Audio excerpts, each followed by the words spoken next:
Olá, eu sou Vanessa Bueno e hoje nós vamos falar do processo de revisão e confirmação de sentença estrangeira de divórcio.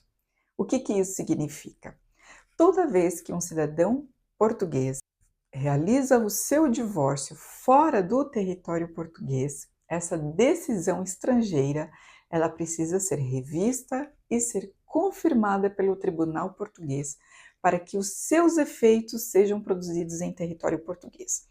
Ou seja, não é possível, uma vez que você divorcie no estrangeiro, fazer um registro direto na conservatória. Porém, há uma exceção a essa regra. Se o seu divórcio for realizado dentro da União Europeia ou num dos países da União Europeia, esse procedimento é possível. Portanto, se for dentro da União Europeia, você pode fazer esse processo diretamente numa conservatória do Registro Civil. Não sendo o caso disso, ou seja, se o seu divórcio foi realizado em qualquer lugar do mundo que não seja na União Europeia, precisa entrar com uma ação judicial em Portugal para que o seu processo seja revisto e confirmado pelo tribunal português. E quais são os requisitos para que isso aconteça? Você precisa reunir a sua sentença estrangeira de divórcio, por vezes realizada por escritura pública, não tem problema, tem que ser formalizada uma decisão. Essa decisão que foi feita no país da sua residência, ela deve ter valor jurídico neste país para então ser revisto e confirmado aqui em Portugal como uma decisão de dissolução do seu casamento. Além disso, você precisa também reunir os documentos pessoais das partes, ou seja, o seu e o do seu ex-cônjuge.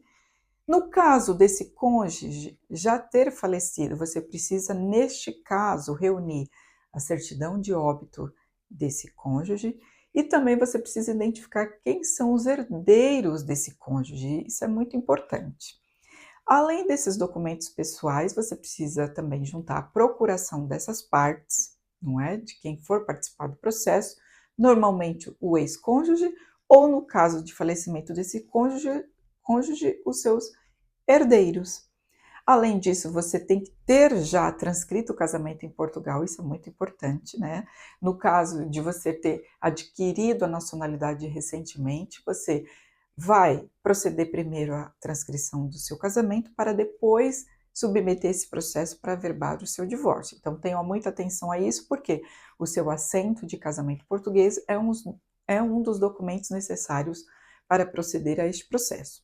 Ou seja, esse processo corre no Tribunal da Relação e, ao final dele, o tribunal vai notificar a conservatória para proceder, então, o averbamento deste divórcio.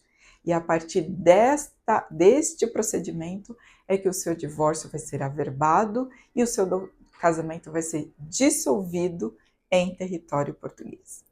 Portanto, é um processo de extrema importância, não apenas para você atualizar os seus dados civis, que é importante, a gente sabe que tem que ser feito e é uma exigência da lei portuguesa que todos os cidadãos portugueses façam essa atualização do seu estado civil, mas não é só isso, é todas as implicações que esse processo pode ter na vida do cidadão português.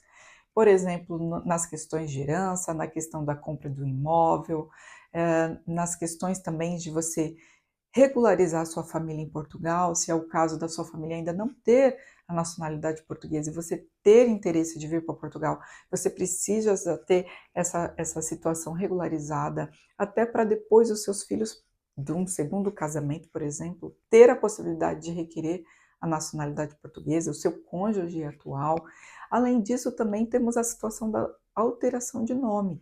Muitos cônjuges alteram seu nome com o divórcio, voltam a usar o seu nome de solteiro ou o seu nome anterior, e neste caso você precisa atualizar os seus dados civis em razão de você fazer essa alteração nos seus documentos pessoais, no seu cartão de cidadão, no seu passaporte.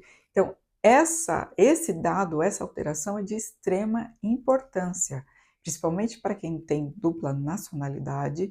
Não é aconselhável, não é viável que você ande com documentos diferentes em países diferentes, ou seja, tem um nome de solteiro num país e o nome de casado no outro país, tá bem?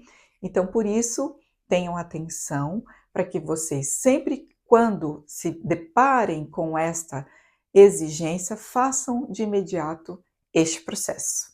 Portanto, te convido a subscrever este canal, compartilhe essa informação com mais pessoas que precisam saber disso, com seus familiares, com outros cidadãos portugueses que você conheça e que precisa tratar desta formalidade. E até o próximo vídeo.